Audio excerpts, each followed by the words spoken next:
বাবা, আজ তোর কলেজের প্রথম দিন, কারোর সাথে কোনো বেয়াদবি করবি না। আম্মু, যেখানে অন্যায় হবে সেখানে তো আমাকে কিছু বলতে না দিয়ে। ওই, কোনো কিছু করা লাগবে না, সোজা কলেজে যাবি আর সোজা বাসায় আসবি। আচ্ছা, দেখা যাবে বলে আমি কলেজে চলে আসলাম। ও সরি, আপনাদের তো আমার পরিচয় দেওয়া হলো না। আমি সিয়াম, মায়ের একমাত্র কলিজা। আমার বাসা কুষ্টিয়া। বড় আপু আছে, ও রাজশাহীতে পড়ে। আমারও বাইরে পড়ার ইচ্ছা ছিল, কিন্তু আম্মু আমাকে বাইরে ভর্তি করেনি। ইন্টারমিডিয়েটে বাইরে পড়েছিলাম।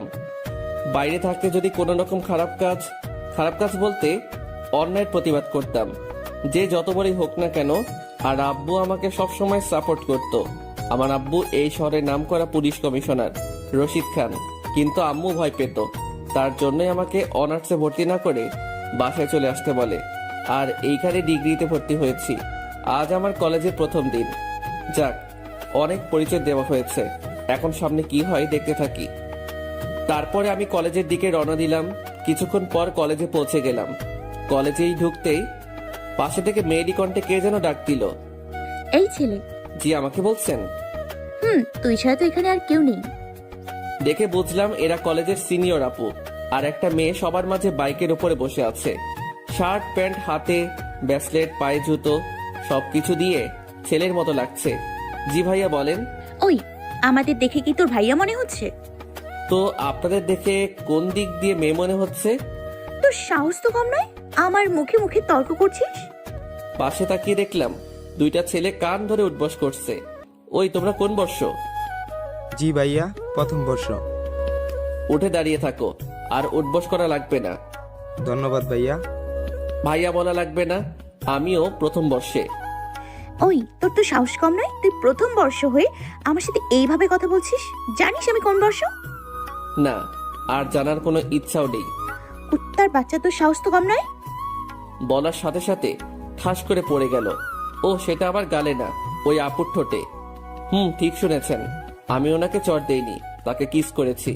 একে তো খারাপ কাজ করেছেন, তার উপরে আবার বাবা মাকে নিয়ে বাজে কথা বলছেন। আপনাদের মেয়ে বললে মেয়ে জাতিকে অপমান করা হবে, আর মেয়ে না হয়ে যদি ছেলে হতেন তাহলে এইখানে জবাব দিয়ে যেতাম। আমার এই ব্যবহার দেখে সবাই আমার দিকে হা করে তাকিয়ে আছে। তুই আমাকে চিনিস না, তোকে আমি পরে দেখে নিব। পরে কেন, এখনই দেখে নিন। আর আমি সিয়াম, বাসা নাম্বার রোডে নাম্বার। আর কি বললেন, আমাকে পরে দেখে নিবেন? সেটা আপনাকে কষ্ট করা লাগবে না বলে ওই মেয়েটার হাতে ফোন ছিল। ফোন নিয়ে আমার একটা ছবি তুলে নিলাম আর আমার নাম্বার দিলাম। এই যে আমার ছবি আর আমার নাম্বার, যখন দরকার হবে তখনই আমার ছবিটা ভালো করে দেখে নিবেন আর ফোন দিবেন বলে ওইখান থেকে চলে আসলাম। ভাইয়া, আপনার তো অনেক সাহস। আপনি একদম উচিত জবাব দিয়েছেন। আবার ভাইয়া কেন? বললাম তো আমরা সেম ইয়ার। আমি রাসেল, আর ও হলো রকি। আমি সিয়াম। আচ্ছা, আজ থেকে আমার ফ্রেন্ডস। Okay friends. আচ্ছা, ওই মেয়েটাকে? ওই মেয়েটা কলেজের সিনিয়র আপু। ওর বাবা এই কলেজের প্রিন্সিপাল, এবার শেষ বর্ষের ছাত্রী। ও আচ্ছা, চলো ক্লাসে যাই। বন্ধুর মাঝে নো তুমি, অনলি তুই। আচ্ছা চলো। তারপর আমরা ক্লাসরুমে চলে গেলাম। এইদিকে মিমি ও তার বান্ধবীরা। ওই ছেলেটার সাহস তো কম নয়, জুনিয়র হয়ে তোকে কিস করলো। ওই কুত্তার বাচ্চাকে পরে দেখে নিব, ও আমাকে চেনে। ওকে বোঝাবো আমি কি জিনিস। দেখ, এসব এখন বাদ দে আর ক্লাসে চল। রাখ তোর ক্লাস, মাথা পুরো আগুন হয়ে আছে।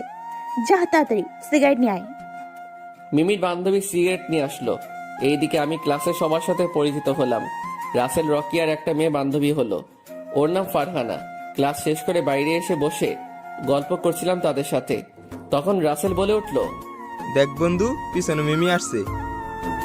আমি পিছনে তাকিয়ে দেখলাম মিমি আপু আমাদের কাছেই আসছে। ও কাছে এসেই, ওই ছোট লোকের বাচ্চা, তোর সাহস কি করে হয় আমাকে কিস করার? আমাকে কিছু বলতে দেওয়ার সুযোগ না দিয়েই ওর পিছন থেকে হকি স্টিক বের করে গায়ের সর্বশক্তি দিয়ে আমার মাথার উপরে বাড়ি দিল। সাথে সাথে আমার মাথা ফেটে রক্ত বের হতে লাগলো। রক্ত দেখে আমার মাথা গরম হয়ে গেল। আর কিছু না ভেবে সজোরে দিলাম এক চড়। মিমি চড় খেয়ে তাল সামলাতে না পেরে একটা গাছের সাথে ধাক্কা খেয়ে অজ্ঞান হয়ে গেল। আমার মাথা দিয়ে এখনো রক্ত বের হয়ে যাচ্ছে। এরপর কি হলো আর মনে নেই। চোখ খুলে দেখলাম আমি হাসপাতালে, আর আমার পাশে রাসেল, রকি, ফারহানা বসে আছে। আমার জ্ঞান ফেরা দেখে রাসেল বলল, কি বন্ধু, এখন কেমন লাগছে? ভালো। বন্ধু, কিছু মনে করিস না? তোর আব্বু আম্মুর নাম্বার না থাকায় তাদের কাছে ফোন দিতে পারি নাই। না বলে ভালো করেছিস, আর আমাকে এইখানে আনার জন্য ধন্যবাদ। আরে ধন্যবাদ কেন, বন্ধু তো বন্ধু বিপদে সাহায্য করবে, তাই না? আচ্ছা, মিমি আপুকে দেখলাম তখন অজ্ঞান হয়ে পড়ে গিয়েছিল। পাশে তাকিয়ে দেখ, তাহলেই বুঝবি। ফারহানার কথা শুনে পাশে তাকিয়ে দেখলাম আমার পাশের বেডে শুয়ে আছে। গাছের সাথে অনেক জোরে বাড়ি লাগার কারণে তার অনেক রক্ত বের হয়, তাই তাকে রক্ত দেওয়া হচ্ছে। এখনো জ্ঞান ফিরে নাই। ও, অনেক জোরে চটটা পড়ে গিয়েছিল রে। আচ্ছা থাক এখন সেই সব কথা। তারপরে আমরা কথা বলছিলাম, তখন দেখলাম মিমি আপুর জ্ঞান ফিরলো, আর আমাকে পাশের বেডে দেখে তার মাথা গরম হয়ে গেল, চিৎকার করতে লাগলো, আর তার হাত থেকে সুইটা খুলে ফেললো, তাতে আরো রক্ত বের হলো। ওই ছোট লোকের বাচ্চা এখানে কেন? আমি ওর সাথে এক রুমে থাকবো না। বলে লাফালাফি করছে। এতে মিমির হাতের রক্ত পুরা বেডে বেঁধে গেল। আমি ওর এমন দৃশ্য দেখে আর শুয়ে থাকতে পারলাম না। উঠে এসে মিমিকে ঠাস করে চর মেরে বললাম, ওই মেয়ে, সমস্যা কি আপনার? নিজেকে কি বিশ্বসুন্দরী ঐশ্বরিয়া ভাবেন? ইগোটা কমাবেন, আর কোনো কথা বলবেন না, চুপ করে থাকবেন। যদি এইবার চিৎকার করতে শুনি তাহলে এই সুই চোখের মধ্যে ঢুকিয়ে দিব। আমার কথা শুনে মিমি আর কোনো কথা বলল না। নার্স সব কিছু ঠিক করে দিল। আমিও আর ওইখানে না থেকে চলে আসলাম। বাসায় ঢুকতেই, এতক্ষণ কোথায় ছিলে? আর বাবা, তোর কি হয়েছে? তোর মধ্যে ব্যান্ডেজ করা কেন? ওহ আম্মু, তুমি এত চিন্তা করো না তো, বেশি কিছু হয়নি, শুধু একটু কেটে গেছে। কিভাবে হলো? রাস্তা পার হতে গিয়ে সামান্য অ্যাক্সিডেন্ট হয়েছে। মিথ্যা বললাম, কারণ যদি সত্যি ঘটনা খুলে বলি তাহলে কাল থেকে আম্মু আর আমাকে কলেজে যেতে দিবে না। দেখে শুনে পার হবি তো। আম্মু এসব বাদ দাও তো, আর আমাকে খেতে দাও, অনেক ক্ষুধা লেগেছে। আচ্ছা, ফ্রেশ হয়ে নে। তারপরে ফ্রেশ হয়ে খেয়ে শুয়ে পড়লাম। মাথাটা একটু ব্যথা করছিল। শুয়ে থাকার কিছুক্ষণ পর ঘুম চলে আসলো। ঘুম ভাঙলো সকাল 8টায়। বাবা, এক ঘুমের সকাল। সকালে উঠে ফ্রেশ হয়ে কোন রকম নাস্তার টেবিলে গেলাম। ওই, আজ দেখে শুনে রাস্তা পার হবি। ওকে আম্মু। তারপরে নাস্তা শেষ করে কলেজে চলে গেলাম। কলেজে গিয়ে দেখলাম রাসেল, রকি বসে আছে। কিরে দোস্ত, কেমন আছিস? ভালো, তোরা? ভালো। কখন আসলি? এই তো একটু আগেই। ও আচ্ছা। তারপরে আমরা বসে আড্ডা দিচ্ছিলাম, তখনই দেখলাম কে যেন পিছন থেকে ডাক দিল। তাকিয়ে দেখলাম মিমি আপু।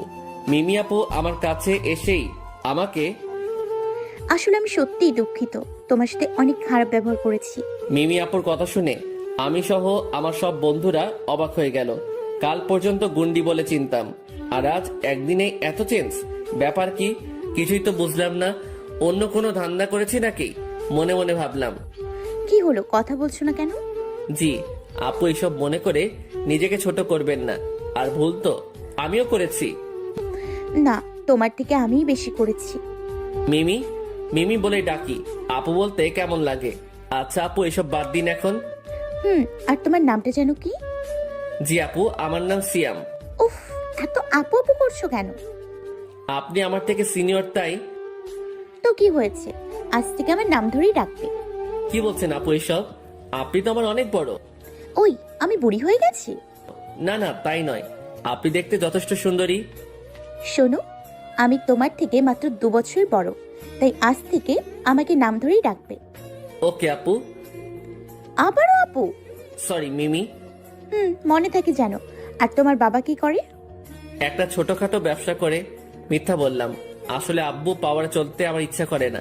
আমি সাধারণভাবেই চলি, আর আমাকে দেখে কেউ বুঝতে পারবে না যে আমার আব্বু এই শহরের নামকরা কমিশনার। মিমির মুখের দিকে তাকিয়ে দেখলাম কেন একটু খুশি লাগলো ওর। যাক, তারপরে আরো কথা বলে বাসায় চলে আসলাম। এই ছিল মিমির আপু টুকু। মিমির সাথে পরিচয় হওয়া। মিমির একটু বর্ণনা দেই। মিমি দেখতে অনেক মায়াবী, লম্বা লম্বা চুল, ঠোঁটের নিচে একটা কালো তিল আছে। কলেজের যে কেউ দেখলে ক্রাশ খাবে, কিন্তু ওর এমন গুন্ডি আচরণ দেখে কেউ ভয়ে কিছু বলতে পারে না। সব সময় ছেলেদের মতো পোশাক পরে থাকে। যাক, তারপরে বাসায় এসে ফ্রেশ হয়ে ঘুমিয়ে গেলাম। ঘুম ভাঙলো ফোনের রিংটনে। ফোন ধরার সাথে সাথে, ওই শালা, তাড়াতাড়ি চলে আয়, আজ ফাইনাল খেলা আছে। বলে ফোন কেটে দিল। আমিও উঠে তাড়াতাড়ি ফ্রেশ হয়ে মাঠের দিকে রওনা হলাম। ও আপনাদের তো বলাই হলো না, তখন ফোন দিয়েছিল আমার ছোটবেলার একমাত্র কলেজের বন্ধু রনি। আমরা ক্লাস 10 পর্যন্ত একসাথে পড়েছিলাম। 10 পাশ করে দুইজন আলাদা হয়ে যাই। যাক, এইসব না বলে গল্পে ফিরি। মাঠে পৌঁছে দেখলাম আমার সব বন্ধুরা বসে আছে। রনি, মুন্না, নীল, রিয়াজ, সাকিব, সবুজ, আরো অনেকেই। ওই তুই জানতি না আজকে ফাইনাল খেলা? জানতাম, ঘুমিয়ে পড়েছিলাম তাই। আচ্ছা, আমরা আগে ব্যাটিং পেয়েছি, তুই আগে যা। এইমাত্র আসলাম, তুই যা, আমি পরে নামছি। না, তুই আগে যা। আচ্ছা যাচ্ছি, তবে আউট হয়ে গেলে দোষ দিবি না কিন্তু। আচ্ছা যা। আসলে আমার ক্রিকেট খেলা ভালো লাগে না, কিন্তু ওদের জোরাজোরিতে খেলতে হয়। তারপরে আমি নামলাম, প্রথম থেকে শেষ পর্যন্ত খেললাম। 189 রান করলাম আমরা মোট। তারপরে ওরা ব্যাটিং করলো, অনেক কষ্টে জিতলাম। তারপরে খেলা শেষ করে বাসায় চলে গেলাম। বাসায় ফ্রেশ হতেই আব্বুর ফোন আসলো। আব্বু বলো। কোথায় আছিস বাবা? বাসায় আছি। ও, কোনো দরকার আছে আব্বু? আসতে হবে? আসলে ভালো হতো। এই তো চলে এসেছি আমি। তবে সাবধান, তোর আব্বু যেন বুঝতে না পারে। ওকে, তুমি চিন্তা করো না বলে আমি ফোনটা রেখে দিলাম। কাপড় চেঞ্জ করে বাইরে যেতেই আম্মু বলে উঠলো, আর পরের বার যেন এত রাত না হয়। তারপরে আমি চলে আসলাম আব্বুর কাছে, পুলিশ স্টেশনে। আব্বু বলো। এইমাত্র একটি লোককে ছেড়ে দেওয়া হলো। এখানে তার সবকিছু দেয়া আছে, তুই তাকে ফলো করে যাবি। আর কোথায় যায়, কি করে, এভরিথিং সবকিছু দেখবি। Okay sir. স্যার? ডিউটির সময় স্যার। তারপরে আব্বুর কথা মতো ওই লোকটিকে ফলো করতে লাগলাম। আপনারা হয়তো আমার কথা কিছুই বুঝতে পারছেন না। আচ্ছা চলুন ভালোভাবে বুঝিয়ে বলি। আসলে আমার ছোটবেলা থেকে ইচ্ছা যে আমি কোনো সিক্রেট কাজ করব, মানে গোয়েন্দা। কিন্তু আমার আম্মু ভয়ে আমাকে এর মধ্যে ঢুকতে দেয় না। তবে আব্বু সবসময় সাপোর্ট করে। 6 আগে এই গোয়েন্দা বিভাগের মধ্যে আসি, আর এই বিষয়ের জন্য বাইরে থেকে 2 বছর ট্রেনিং নেওয়া আছে। আপনারা হয়তো ভাবছেন এই 2 বছর সময় কখন পেলাম। আমি আগেই বলেছি, আমি 2 বছর বাইরে থেকে লেখাপড়া করে এসেছি। লেখাপড়ার পাশাপাশি এই ট্রেনিং শেষ করেছি। আমার উদ্দেশ্য ছিল এইটা, কিন্তু পড়াশোনাও লক্ষ্য ছিল, তাই দুইটাই করেছি। বিষয়টা শুধু আব্বুই জানে। যাক, এইসব কথা না বলে গল্পে ফিরি। তারপরে আমি সেই লোকটিকে ফলো করে যাচ্ছি। এইটা প্রথম নয়, এর আগেও কয়েকটা সিক্রেট কাজ করেছি। লোকটি একটা পুরনো বাড়ির মধ্যে ঢুকে গেল, আমিও ভিতরে গেলাম। বেশি দূরে না যেয়ে কি চলছে ভিতরে সেটা শোনার জন্য। বস, আমাকে পুলিশ কমিশনার ছেড়ে দিয়েছে। ও কিছু বুঝতে পারেনি তো? না, আমার ওপরে অনেক টর্চার করেছেন, তবুও বলি নাই। সাব্বাস। একটা কথা সব সময় মনে রাখবি, আমাদের লক্ষ্য পৌঁছাতে হবে, না হলে আমাদের বস আমাদেরকে সবাইকে মেরে ফেলবে। ওর কথা শুনে বুঝলাম আরো বড় মাথা আছে। এরা সব চেনাপটি, এদের দিয়ে কিছু হবে না। তবে তাদের কি লক্ষ্য সেটা আগে জানতে হবে। তারপর আমি পিছন থেকে পিস্তলটা বের করে ওদের বসের মাথায় ঠেকিয়ে বললাম, তোরা যতই প্ল্যান করিস না কেন, তোরা কখনো সাকসেস হতে পারবি না। আজ আমাদের শেষ করবি, কাল আবার নতুন কেউ আসবে, আমাদের উদ্দেশ্য চলেই যাবে, এই দেশ শেষ হবেই। এটা দেখে মাথা গরম হয়ে গেল। ওর সামনে আরো 2 জন দাঁড়িয়ে ছিল। ওরা 2 জন যেই পালাতে গেল, তখনই আমি পিস্তলের ট্রিগার চেপে দিলাম। সাথে সাথে ওই 2 জন মাটিতে পড়ে গেল। ওদের দিকে মনোযোগ থাকাতে ওদের বস ওর পকেট থেকে পিস্তল বের করে একা একাই গুলি করলো। ও শিট, আজ প্ল্যান শেষ হয়ে গেল। এখন বুঝবো কি করে যে দেশে কি হতে চলেছে। তারপরে ওইখান থেকে চলে গেলাম থানায়। কি হয়েছে, খোঁজ পেয়েছো? জি না, তবে এইটা বুঝতে পেরেছি কিছুদিনের মধ্যেই দেশে অনেক বড় বিপদ হয়ে উঠবে। ও মাই গড, তবে এখন কি হবে? এত চিন্তা করা লাগবে না। এই কাজের দায়িত্ব যখন আমি নিয়েছি, তখন আমি শেষ করব। Best of luck. আর তোমরা যা যা লাগবে সেগুলো নিতে পারো। আমার কিছু লাগবে না, তবে একটা কথা, আজ থেকে আমি আপনাকে স্যার বলেই ডাকবো। কেন? কারণ এখন একটা মিশন শুরু করতে যাচ্ছি, তাই চাই না আমাদের কি সম্পর্ক সেটা জানতে পারে। আর এসব বিষয়ে আম্মুকে কিছুই বলা যাবে না। ও আচ্ছা আচ্ছা। আমি আমার মতো কাজ চালিয়ে যাব। সেটা আপনারা হয়তো প্রথমে আমাকে বুঝতে পারবেন না, তাই আগে বলে রাখছি। আমি যাই করি না কেন এই দেশকে রক্ষা করবই। মানে তোমার কথা বুঝলাম না, কি করতে চাইছো তুমি? সেটা না হয় পরেই বুঝতে পারবেন, আজ আসি বলে বাসায় চলে গেলাম। বাসায় পৌঁছাতে পৌঁছাতে রাত 8টা বেজে গেল। কলিং বেল বাজাতেই আম্মু এসে দরজা খুলে দিল। কোথায় ছিলে এতক্ষণ? আসছে বলে এত সময় লাগে? না মানে আম্মু, বন্ধুদের সাথে আড্ডা দিচ্ছিলাম, তাই রাত হয়ে গেছে, বুঝতে পারি নাই। ও আচ্ছা, ভেতরে যাও, আর পরের বার যেন এত রাত না হয়। জি আম্মু। তারপরে রুমে গেলাম। সত্যি আম্মুরা অনেক অদ্ভুত। ছেলের জন্য মায়ের মন সবসময় ব্যাকুল থাকে, ছেলের জন্য বাসায় ওয়েট করে থাকে। যদি ছেলের বাসায় আসতে রাত 1টাও বাজে, তাও বসে থাকবে ছেলে আসার জন্য। লাভ ইউ আম্মু। আমি আমার আম্মুকে অনেক ভালোবাসি, আর শুধু আমি না, পৃথিবীর সকলেই তার আম্মুকে ভালোবাসে। যাই হোক, তারপরে রুমে এসে ফ্রেশ হয়ে এসে পড়ার টেবিলে বসতেই হঠাৎ ফোনটা বেজে উঠল। ফোনটা হাতে নিয়ে দেখলাম একটা অচেনা নাম্বার থেকে ফোন এসেছে। আসসালামু আলাইকুম। কে আপনি? আপনার হবু বউ। কি? না মানে আমি মিমি। ও মিমি আপু? ওই আবারও আপু? ও সরি আপু, আবারও? সরি। আচ্ছা এসব বাদ দাও, কি করো এখন? মাত্র বাইরে থেকে এসে ফ্রেশ হয়ে পড়তে বসেছিলাম। ও তাহলে তো তোমাকে বিরক্ত। আরে না না, বলেন। কি বলবো? ফোন দিয়েছেন কেন? এমনি। কেন ফোন দেওয়া যাবে না? সেটা না, আচ্ছা কি করছেন আপনি? আবার আপনি শুরু করলে? দেখেন আপনি আমার বড়, আপু বলতাম, কিন্তু নিষেধ করার জন্য বলি না। এবার তুমি করে বলতে বলবেন না প্লিজ, আপনি করে বলি। আচ্ছা বলো। কি বলবো? উফ, আগে কি কোনো মেয়ের সাথে কথা বলোনি? না তো। মিথ্যে বলছো কেন? মিথ্যা নয়, সত্যি। কি বলো, তোমার মতো এত রোমান্টিক মানুষ কারোর সাথে কথা বলে না? ওই আপনি কিভাবে জানলেন আমি রোমান্টিক? তোমার গল্প আগে অনেক পড়েছি, কিন্তু তোমাকে চিনতাম না। ও তো বলো। কি বলবো? কয়েকটা প্রশ্ন করো। কি হলো, তুমি কান্না করছো কেন? আমার সাথে কোনো মেয়ে কথা বলে না, আর কোনো মেয়ে যদি নক করে তখন ইনবক্সে ঢুকে দেখে। এই মেসেজটা ফরওয়ার্ড করেন, না করলে কালকের মধ্যে আপনার বউ মরে যাবে। মিমি হাসতে হাসতে খাটের উপরে লাফালাফি করতে লাগলো। ওই এত হাসছেন কেন? তোমার কথা শুনে। ও যা সত্যি সেটাই বললাম, তবে আপনাকে না। তাহলে কাকে? আমার কষ্টের কথা আমি পাঠক পাঠিকাদের কাছে তুলে ধরছি। যাই হোক, আচ্ছা ঘুমাবে কখন? রাত 2টা। এত রাত পর্যন্ত জেগে কি করবে? আমার তো আর বাবু শোনা নাই যে তার সাথে সারা রাত কথা বলবো। তাহলে এত রাত পর্যন্ত কি করবে? 11টা পর্যন্ত পারবো, তারপরে 2টা পর্যন্ত পার্সোনাল কাজ করব। কি এমন পার্সোনাল কাজ যে এত রাত পর্যন্ত জেগে থাকা লাগবে? বললে হাসবেন না তো? আজব তো, হাসবো কেন? না মানে আমার পার্সোনাল কাজ শুনে যদি হাসতে লাগেন। আচ্ছা হাসবো না, বলো। বলবো? বলো। আসলে আমি রাত 2টা পর্যন্ত মুভি দেখি। মানে রাতে কম্বলের নিচে রাত 2টা পর্যন্ত রোমান্টিক মুভি দেখি।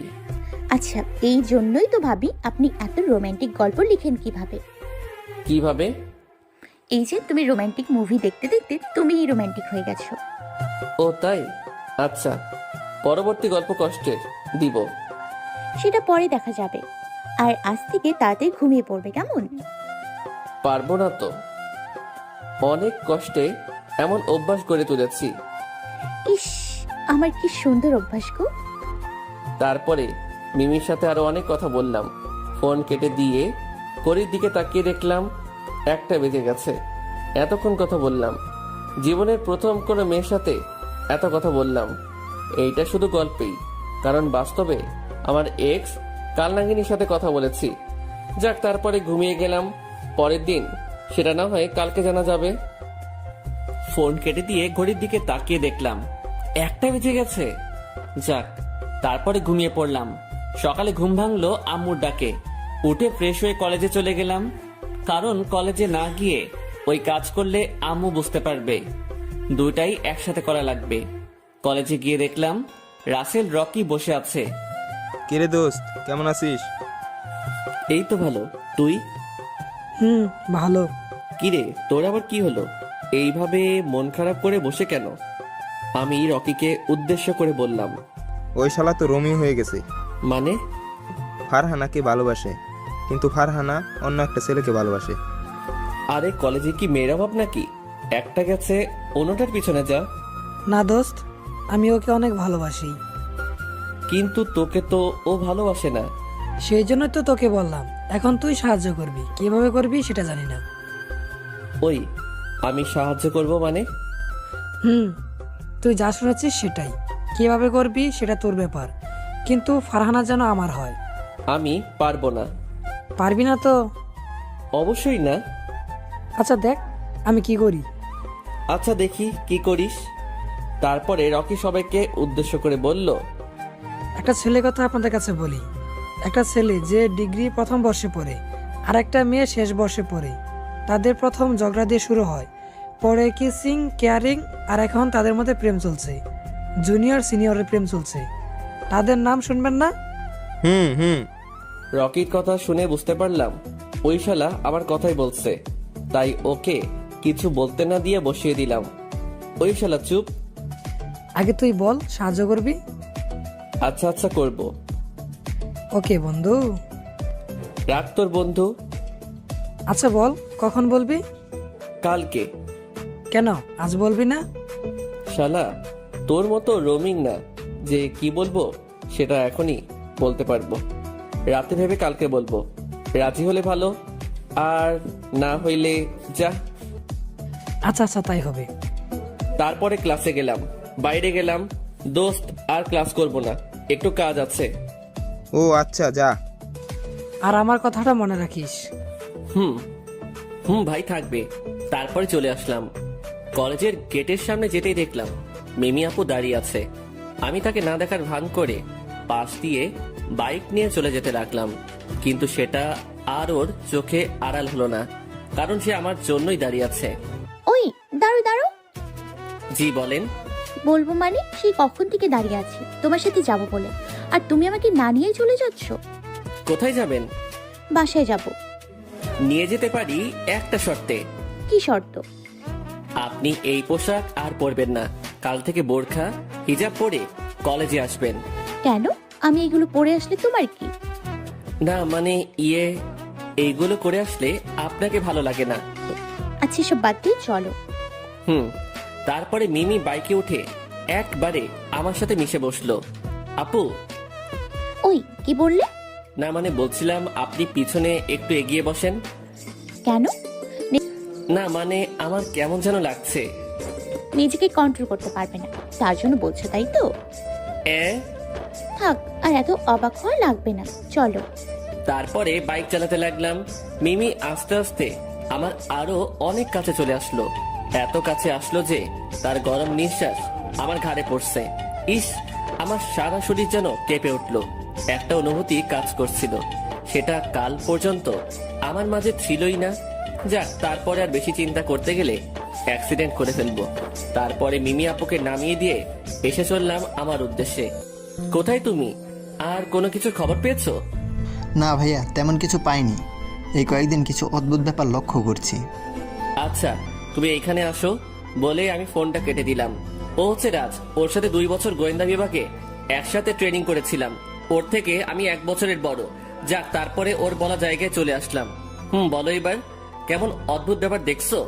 ভাইয়া, আমি কয়েকদিন ধরে লক্ষ্য করে দেখলাম হাসপাতালে যে কোনো রোগী অপারেশন রুমে ঢুকলেই রোগী মারা যাচ্ছে বলে বোঝানো হচ্ছে, কিন্তু কাল একদিনই 25 জন মারা গিয়েছে।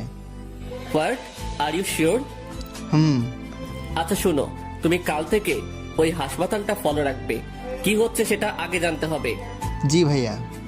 তবে সাবধান, কেউ যেন বুঝতে না পারে যে তুমি তাদেরকে ফলো করেছো। ওকে ভাইয়া। তারপর আমি বাসায় চলে আসলাম। বাসায় এসে ফ্রেশ হয়ে রুমে গেলাম। বিকেলে বাইরে বের হলাম না। রাতে রুমে বসেছিলাম। বসে থাকতে ভালো লাগছিল না, তাই মিমির কাছে ফোন দিলাম। একবার রিং বাজতেই সাথে সাথে ধরে ফেললো। মনে হয় ও অপেক্ষায় করে আছে। আর ফোন দিলাম না। রাতে খাওয়া দাওয়া শেষ করে ঘুমাতে যাব, তখনই ফোনটা বেজে উঠলো। ফোন হাতে নিয়ে দেখলাম রাজ ফোন দিয়েছে। রাজ বলো। ভাইয়া ওই হাসপাতালে একটা সিকিউরিটি গার্ড নেবে মর্গ দেখাশোনা করার জন্য। আপনি বললে আমি ওইখানে নিযুক্ত হতে চাই। তোমার সমস্যা হবে না তো? না ভাইয়া। আচ্ছা, হয়ে যাও, আর সব ইনফরমেশনগুলো আমাকে জানাবে। ওকে ভাইয়া। তারপরে ফোনটা কেটে দিলাম। রাতে শুয়ে শুয়ে মিমির কথা ভাবছিলাম। ও তখন রেগে ফোনটা কেটে দিল কেন? তাহলে কি মিমিও আমাকে পছন্দ করে? কিন্তু ও তো আমার 2 বছরের সিনিয়র। আমাদের সমাজ তো এইটা কখনোই মেনে নিবে না। আমিও এই কয়দিনে ওকে পছন্দ করে ফেলেছি, কিন্তু ওই একটাই ভয় আমার মনের মধ্যে চলছে। আচ্ছা, এইসব পরে ভাবা যাবেনি বলে ঘুমিয়ে পড়লাম। পরের দিন ঘুম থেকে উঠে কলেজে চলে গেলাম। কলেজে গিয়ে দেখলাম শালা রকি বসে আছে গেটের সামনে। এখন যে কি করি? কালকে ওকে বলেছিলাম যে আজ বলবো, কিন্তু কি বলবো? কাল রাতে মনে করেছিলাম মিমির কাছে থেকে জেনে নিব, কিন্তু সেও তো রাগ করে ফোনটা কেটে দিয়েছিল। কি যে করবো এখন? ওকে না দেখার ভান করে পাশ কেটে চলে যেতে লাগলাম। হঠাৎ পিছনে থেকে কে যেন আমার ঘাড়ে হাত দিল। কোথায় যাচ্ছ ভাইয়া? কালকের কথা মনে নেই? আরে রকি, তুই কখন আসলি? ভাই তুই বাংলা সিনেমায় চান্স পেয়ে যাবি। মানে? এত সুন্দর অভিনয় তো শাকিব খানও করতে পারে না। শালা আমাকে না দেখার বান করে চলে যাচ্ছ, তাই না? আরে না, তোকে দেখতে পাইনি। এই 5 ফুট গেটের সামনে 6 ফুট মানুষ দাঁড়িয়ে আছে, আর তুই কিনা বলছিস তাকে দেখতে পাচ্ছিস না? সত্যি বলছি ভাই। থাক এইসব কথা বাদ দে। আর আজকে যেভাবেই হোক ফারহানাকে তুই রাজি করাবি। না মানে হয়েছে কি ভাই? ওই তোর কোনো কথাই শুনতে চাই না। ওই তো ফারহানা আসছে, যা ওর কাছে বলে এক ধাক্কা দিয়ে ওকে পাঠিয়ে দিলাম। আরে সিয়াম, কেমন আছিস? ভালো, তুই? ভালো। এ কি, তোর হাত পা কাঁপছে কেন? কিছু বলবি নাকি? না মানে হ্যাঁ। আচ্ছা বল। ভালো বা আমাকে কিছু বলতে না দিয়ে? সরি দোস্ত, আমার বয়ফ্রেন্ড আছে। দূর, আমার কথা না শুনে আগে কথা আটকিয়ে দিলি। যা, তোকে শোনা লাগবে না বলে আমি চলে আসতে যাচ্ছিলাম, তখনই পিছন থেকে ফারহানা বলে উঠলো, সরি। আচ্ছা বল এবার। তোকে যেদিন প্রথম দেখেছিল সেদিন থেকে একটা ছেলে তোকে অনেক ভালোবেসে ফেলেছে, কিন্তু ভয়ে বলতে পারেনি। কিন্তু যেদিন তোকে বলতে যাবে সেই দিন ও জানতে পেরেছে তোর বয়ফ্রেন্ড আছে। সেদিন থেকে ও পাগলের মতো হয়ে গেছে। একটা অদ্ভুত ব্যাপার কি জানিস? কি? তোকে পছন্দ করার আগেই ও ওর আম্মুকে বলেছিল। ওর আম্মুই ওকে প্রপোজ করতে বলেছিল সেই দিন, কিন্তু আর হলো না। ওর আম্মু তোকে পছন্দ করেছিল। এর মানে বুঝতে পারছিস? তুই কখনোই ঠকবি না ওই ছেলেকে ভালোবাসলে। ছেলেটি কে? সেটা জেনে কি করবি? তুই তো আর ওকে ভালোবাসিস না। তবে তুই খুব ভুল করলি। মনে করে রাখিস, তোর ভাগ্যটা তুই নষ্ট করবি। প্লিজ, ছেলেটির নাম কি বল? না, তবে রাতে যদি সেই পাগল ছেলেটার কথা ভাবতে থাকিস, তোর ঘুম হচ্ছে না, কাল কলেজে এসে বলবি, তাহলে আমি নাম বলবো। বলে ফারহানা কথা বলার সময় না দিয়ে চলে আসলাম। শুধু ফারহানা কেন, এমন কথা যে কোনো মেয়েকে বললে তার কথা 100% ভাববেই। তারপরে আমি রকির সামনে গেলাম। কিরে, ও রাজি হয়েছে? কিছুই বলি নাই। ধুর, জানি তোর দ্বারা কাজ হবে না। আরে শালা, ফোন খারাপ করা লাগবে না, একটু ওয়েট কর, তাহলে ওই এসে তোকেই প্রপোজ করবে। সত্যি দোস্ত? দোস্ত, একটা ব্যাপার বুঝলাম না। কি? তুই যখন ওর কাছে গেলি তখন থেকে একটা বোরকা পরা মেয়ে তোর দিকে তাকিয়েছিল, আর এখনো আছে। কো? ওই যে ওই পাশে। ও আচ্ছা। তারপরে আমি ওই মেয়ের সামনে গেলাম। ওই মেয়ে, কি সমস্যা? বলতে দেরি, ঠাস করে চড় দিতে দেরি নাই। মারলেন কেন? এবার কলেজ পুরো অবাক করে দিয়ে ওই মেয়েটা আমাকে কিস করতে লাগলো। পুরো কলেজের ছাত্রছাত্রী আমাদের এই সিনেমা দেখছে আর মজা নিচ্ছে। ওই মেয়েটা আমাকে এমন ভাবে ধরে আছে যে আমার একটু নড়াচড়া করার ক্ষমতা নেই। একটা অদ্ভুত ব্যাপার হচ্ছে, মেয়েটা হিজাব পরে আছে, তো আমাকে কিস করছে কোন দিক দিয়ে? শুধু ঠোঁট দুটো দেখা যাচ্ছে। 5 মিনিট পর ছাড়লো। ওই মেয়ে, কে আপনি? আর আপনার সাহস তো কম নয়। ওয়েট। বলে মেয়েটা হিজাবটা খুলে ফেললো। হিজাব খোলার সাথে সাথে অবাক হয়ে গেলাম, কারণ এটা মিমি আপু। আপু, আপনি? আবারও আপনি? সরি, কিন্তু এগুলো কি? কোনগুলো? কোনগুলো মানে? সবার সামনে আমাকে এইভাবে কিস করার মানে কি? আচ্ছা ওয়েট, হে অল স্টুডেন্টস, সকলের উদ্দেশ্যে বলছি, এইটা আমার বয়ফ্রেন্ড। মেয়েদের একটু বেশি বলছি, যদি কোনো মেয়ে আমার বয়ফ্রেন্ডের কাছে আসার চেষ্টা করে তাহলে তার কি হবে বুঝতেই পারছো। কি বলছেন এসব? যেটা সত্যি সেটাই বলেছি। আমার মনে তো লাড্ডু ফুটছে, কিন্তু মিমিকে বুঝতে দেওয়া যাবে না। সেটা কিভাবে সম্ভব? আপনি আমার থেকে 2 বছরের সিনিয়র। বিয়ে করার সময় ছেলের বয়স 35 আর মেয়ের বয়স হয় 15, তাদেরকেও নিষেধ করে না, তাহলে আমাদের মাত্র 2 বছরের কি যায় আসে? কিন্তু আমাকে কিছু বলতে না দিয়ে মিমি আবারও আমাকে কিস করতে লাগলো। আল্লাহ গো, কি হচ্ছে এটা? তোমার কোনো উত্তর লাগবে না, আমি যা বলবো সেটাই হবে। থাক, আমার তো ভালোই লাগছে বলে মিমি হন হন করে হেঁটে চলে গেল। আম্মা, লিপস্টিক খেতে কেমন লাগলো? আরে পাগল, ওইটা লিপস্টিক নয়, ওইটা মিষ্টি। টেস্ট কেমন লাগলো? ওই শালা, তোকে কি সেটা বলতে হবে? আরে ভাই বল না। বেশি কথা না বলে বসে থাক, আর বেশি জানার আগ্রহ থাকলে ফারহানার কাছে যা। যাবো যাবো, সময় হলে আমিও যাব, আর তোর সামনে দেখিয়েও দিব। আচ্ছা, দেখা যাবে নি। রাসেল কো কলেজে আসবে না? না, ওর নানির বাসায় বেড়াতে গিয়েছে। শালা বেড়াতে গেছে, অথচ আমাকে বলে যায়নি। আগে আয়, পরে মজা বোঝাবো। আচ্ছা, ক্লাসে চল। তারপরে ক্লাসে চলে আসলাম। ক্লাস শেষ করে বাইরে বসেছিলাম, তখন আমার কাছে মিমি আসলো। ওই, তোমার ক্লাস আছে? আছে একটা। কেন? রাখো ক্লাস, চলো। কোথায়? বেড়াতে যাব। কিন্তু আমার তো ক্লাস আছে। চলো তো। আমার হাত ধরে টেনে বাইকের সামনে নিয়ে গেল। তারপরে আর কি, কোনো কথা না বাড়িয়ে বাইক চালাতে লাগলাম। কিন্তু কালকের থেকে আজ আমার অনেক কাছে এসে আমাকে জড়িয়ে ধরে আছে। আজ যেন কেমন কেমন লাগছে। একটু দূরে থাকেন প্লিজ। কেন, কষ্ট হচ্ছে বুঝি? মনে করেন সেটাই। আচ্ছা চলো তো, কিছুক্ষণ পর সব কষ্ট পুষিয়ে দিব।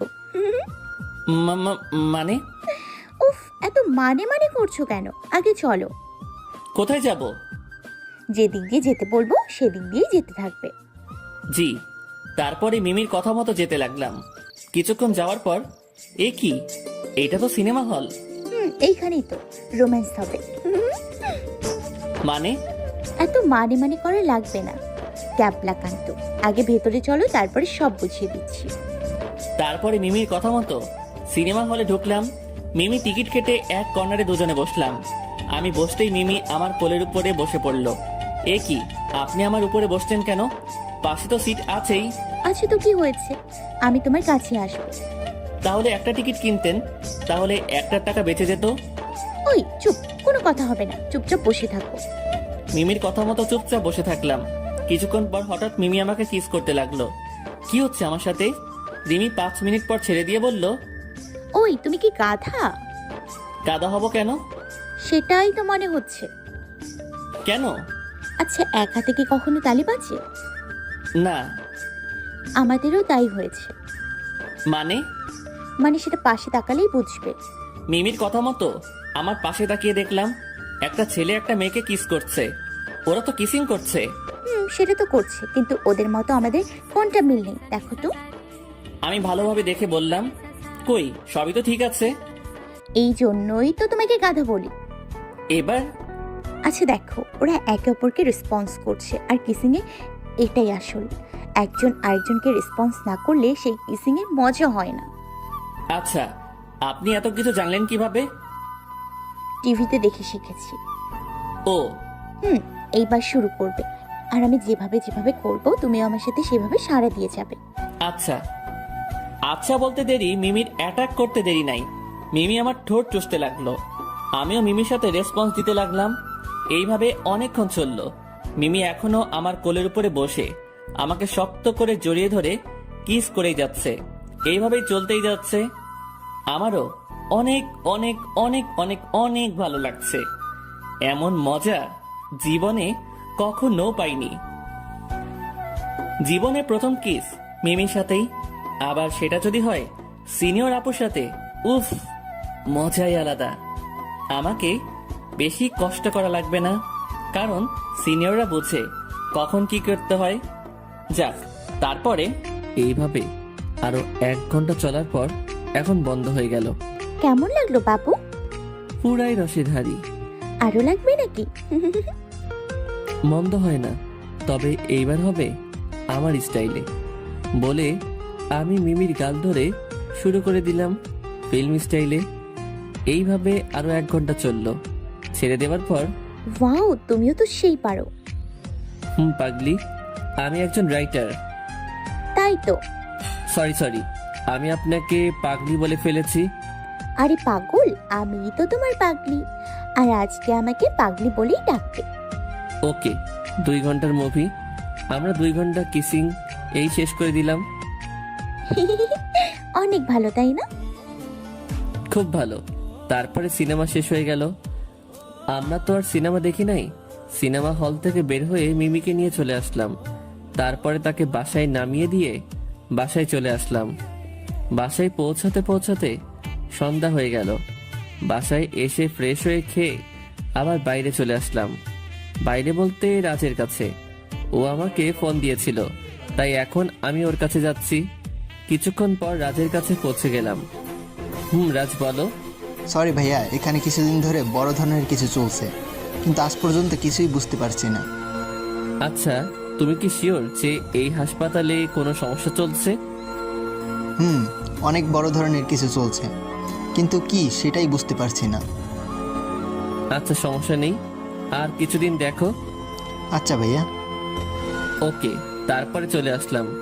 বাসায় পৌঁছতে বেশ রাত হয়ে গেল। বাসায় গিয়ে দেখলাম আব্বু আম্মু বসে আছে। কোথায় ছিলে এতক্ষণ? একটু কাজ ছিল। কি কাজ শুনি?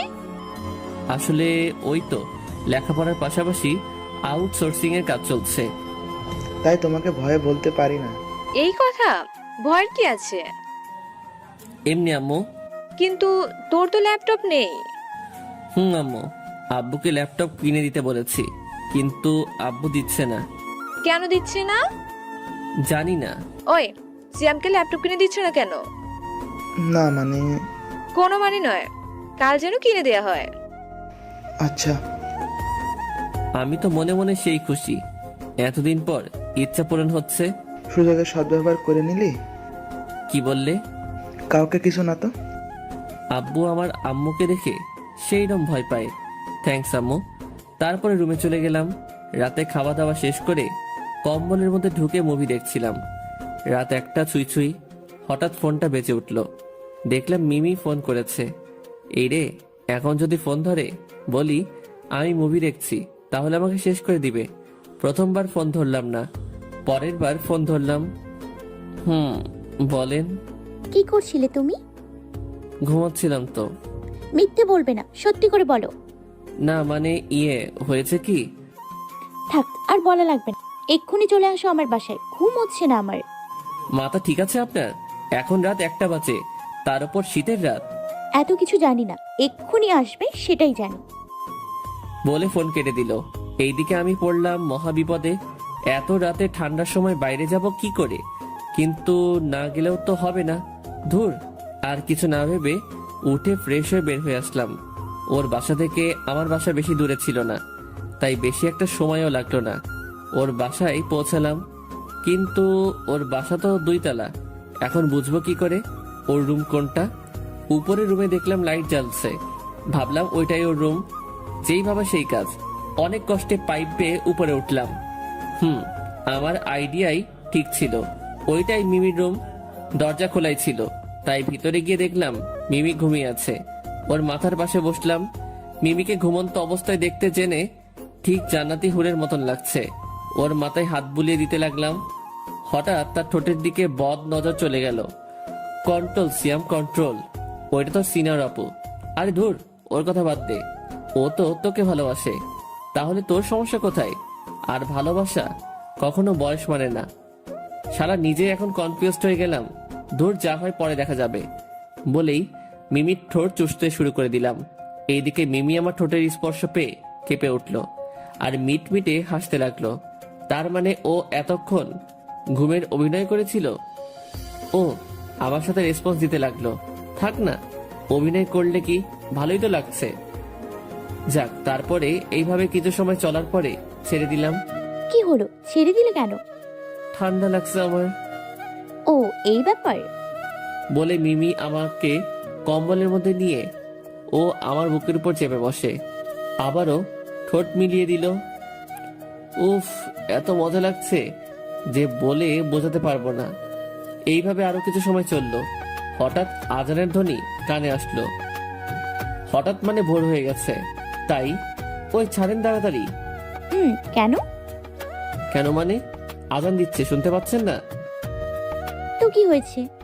কিছু হয়নি, তবে অনেক কিছু হতে পারে এখন। কিছুই হবে না, শুধু বিয়ে দিয়ে দেবে। পাগল নাকি? এখন আপনাকে বিয়ে করতে যাব কোন দুঃখে? ওই কি বললি? আমাকে বিয়ে করবি না? আরে আমি সেটা বলি নাই। তাহলে কি বলছো? বলছি এখন বিয়ে করব না, পরে বিয়ে করব, কিন্তু এখন আপনাকেই ভালোবাসবো। সত্যি তো? সত্যি। আচ্ছা যাও। বলে মিমি আমার কপালে একটা কিস করে জড়িয়ে ধরলো। যাক, তারপরে আবার চুপি চুপি নিচে নেমে আসলাম। যাক বাবা, বাঁচলাম। যে ভয় পাচ্ছিলাম, কিন্তু এই কথাটা আমি ভুল ভেবেছিলাম। পিছনে তাকিয়ে দেখলাম জিনিস, হাতে জিনিস নিয়ে দাঁড়িয়ে আছে, মানে দারোয়ান তো নয়, যেন উগান্ডায় থেকে আসা নিগ্রো। তার উপরে হাতে থাকা চকচকে তেল দিয়ে মালিশ করা লাঠি। বুঝতেই পারছি আজ কপালে শনি আছে।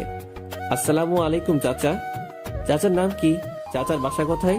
এসব কথা বাদ দিয়ে বলো, উপরে কি চলছিল? কোন উপরে চাচা? ওই যে 2 তলাই। বলে চাচা হাত দিয়ে দেখালো। এইদিকে আমি ফুরুত, আমার দিকে তাকিয়ে রেখে আমি দৌড় দিয়েছি। দেখ, ফাজলামো না করে বসে থাক। এদিকে মিমি আমাদের কাছে এসে বলল, হাই সিয়াম, হ্যালো। তোমাদের মাঝে কি বসতে পারি? শিওর ভাবি। ওই চুপ। মিমি কিছু বললো না, শুধু মিটমিটে হাসি দিল। তো তোমরা সবাই কেমন আছো? জি ভালো, আপনি? আলহামদুলিল্লাহ। ওহ, তো তোমরা কি গল্প করছিলে?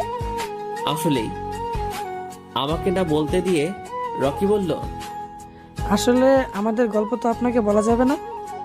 কেন? সিয়াম, ওই গল্পটা তো বলা যাবে না, তাই না? কি বলছিস? কোন গল্প? ওই যে ওই গল্প। কি গল্প আমাকে বলো। আসলে ও ফারহানাকে ভালোবাসে, আর ও ভাবছে আজ তাকে প্রপোজ করবে। কি বললে? আপু, ফারহানা আমাদের বান্ধবী, আর ফারহানা সিয়ামকেও পছন্দ করে। ওই কি বলছিস এসব? যেটা সত্যি সেটাই বলেছি, তুই কিছু মনে করিস না বন্ধু। মিমি আমার দিকে অগ্নি দৃষ্টিতে তাকিয়ে আছে। আল্লাহ গো, কি হবে এখন? কিছু বুঝছি না। রকি আমার দিকে তাকিয়ে মুচকি মুচকি হাসছে। শালা, তোর মজা পরে বোঝাবো, আগে ঝড় সামনে নেই। আমার সাথে একটু আসো তো। কোথায়? ওইদিকে একটু কাজ আছে। কি কাজ? এইখানেই বলবি না? আগে আসো, পরে বলছি। বলে মিমি আগে চলে গেল। শালা, তোর মজা পরে বোঝাবো। তোর যদি প্রেমে বাস না দেয়, আমার নাম সিয়াম না। এমন বলিস না দোস্ত। ওকে আর কিছু বলতে না দিয়ে মিমির পিছনে পিছনে যেতে লাগলাম। মিমি হেঁটেই যাচ্ছে। আল্লাহ জানে এখন কি হতে চলেছে। তারপরে দেখলাম মিমি একটা রুমে ঢুকে পড়লো।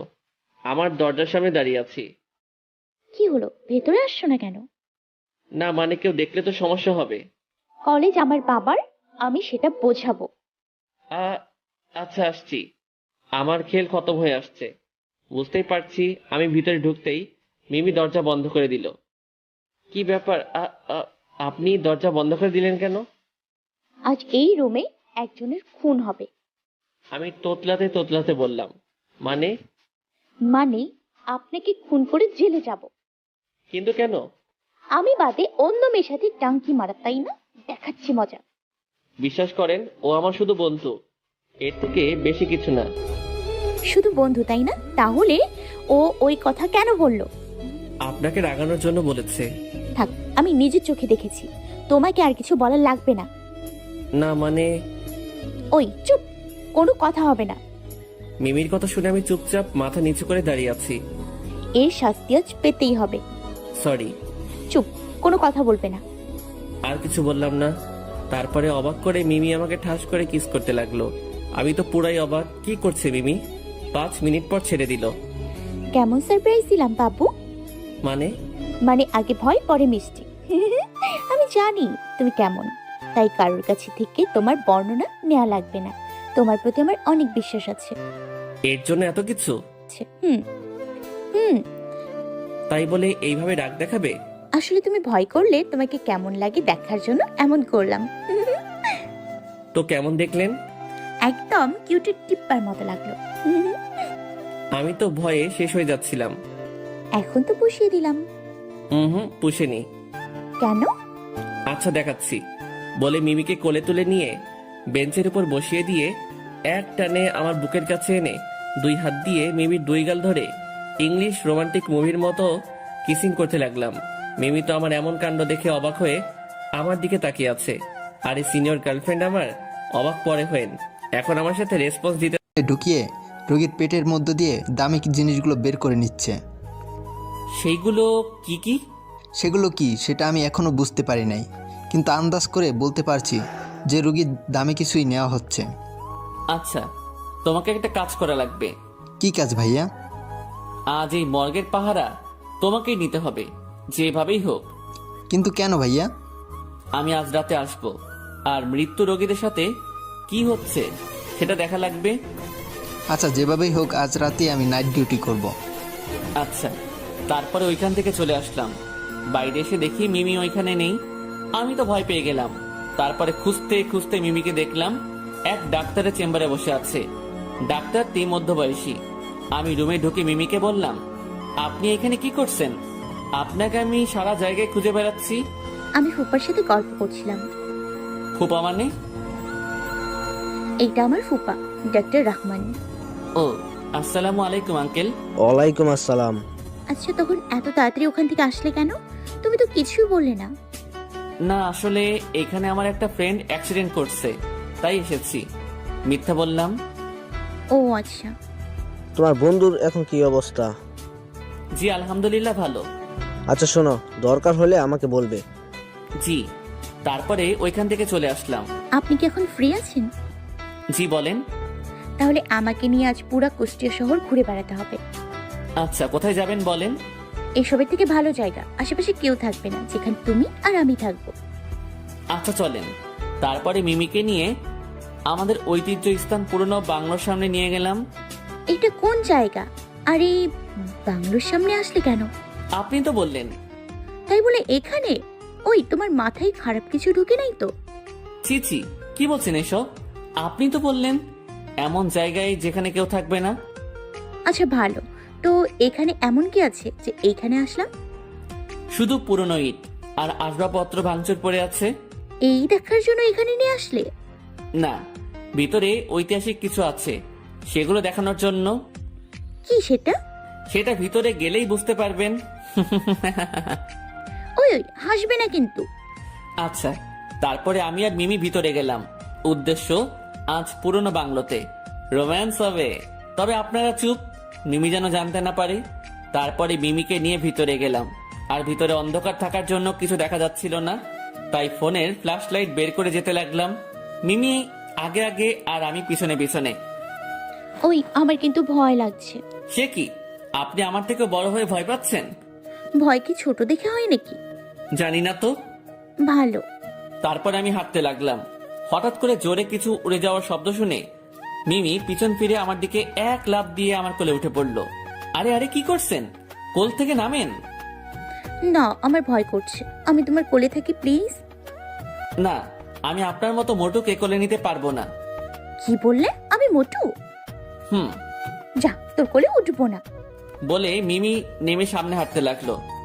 রাগ করেছে? ওয়েট, জানো রাগ দেখাচ্ছি। বলে লাইটটা অফ করে দিয়ে মিমি অনেকখানি দূরে চলে গেলাম। এইদিকে মিমি লাইট অফ করা দেখে ভয় শেষ। অন্ধকারে পিছনে হাতিয়ে আমাকে পেল না। মিমি আমাকে ডাকতে লাগলো। আমি কোনো জবাব দিচ্ছি না। মিমি এবার ভয় কাঁদতে লাগলো। মিমির কাঁদার আওয়াজ শুনে তাড়াতাড়ি লাইটটা জ্বালিয়ে দেই। মিমি আমাকে দেখে আমার দিকে দৌড়ে চলে আসে আর শক্ত করে আমাকে জড়িয়ে ধরে। মিমি এখনো কান্না করেই যাচ্ছে। আরে পাগলি, কান্না করছো কেন? আমি এই প্রথম মিমিকে তুমি করে বললাম। মিমি কোনো কথা বলছে না। কি হলো, কথা বলছো না কেন? জানো তোমাকে এইখানে কেন এনেছি? কেন? তোমার সাথে রোম্যান্স করার জন্য। কিন্তু এখনো দেরি আছে। মানে মানে আমি দেখতে চাচ্ছি এদের লিঙ্ক কত বড়। আচ্ছা, যাই করবে সাবধানে। আর একটা কথা, যত তাড়াতাড়ি সম্ভব শুরু করো, না হলে সাধারণ মানুষ ওইখানে গেলে শুধু মরতেই থাকবে। জি কাকু। তো মিস্টার সিআইডি সিয়াম, আমাদের বাসায় আর যাওয়া হয় না কেন? আসলে কাকু অনেক ব্যস্ত থাকি তো তাই। তোমার কাকি তোমাকে যেতে বলেছে? আচ্ছা, একদিন সময় করে যাব। আচ্ছা। তারপরে ওইখান থেকে চলে আসলাম আব্বুর কাছে, মানে পুলিশ স্টেশনে। আব্বুর রুমে ঢুকে দেখলাম আব্বু নেই, থুক্কু, এখন আব্বু বলা যাবে না। তারপরে হাবিলদার চাচাকে জিজ্ঞাসা করলাম স্যার কোথায়। হাবিলদার চাচা বলল স্যার ভিতরে আছে। তাই আমিও ভিতরে গিয়ে দেখলাম একটা ছেলেকে উড়ুধুরু পিটাচ্ছে। স্যার ওনাকে এভাবে মারছেন কেন? তারপরে স্যার যা বলল তা শুনে পুরাই অবাক হয়ে গেলাম। কি হয়েছে স্যার? ওনার কাছে একটা ডোজ পেয়েছি। কি ডোজ? এটা এমন এক ভাইরাস যেটার যদি মুক্ত জায়গা বা পানির মধ্যে দেওয়া যায় তাহলে এই মারাত্মক ভয়াবহ